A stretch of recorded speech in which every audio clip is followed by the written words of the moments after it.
একটা হাদিস বলি যে সে হাদিস হচ্ছে এমন একটা সময় আসবে যখন প্রত্যেকটা মানুষ সুদের সাথে জড়িত থাকবে, যে সবচেয়ে দূরে থাকার চেষ্টা করবে বা সবচেয়ে ভালো, এক্সাক্ট ওটা মনে পড়ছে না, তার গায়ে সুদের ধুলাটা হইলেও লাগবে।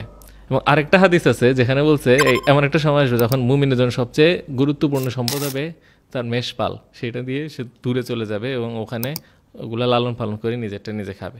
তার পূর্ণ সলিউশন আপনার ওইটাই। এখন আপনি যদি এই সমাজের মধ্যে থেকে এটার মধ্যে সলিউশন চান, এবং আমরা যে ইসলামী ব্যাংকিং দেখি, it's a part of this game. এটা সম্পূর্ণভাবে কি এই গেমেরই অংশ।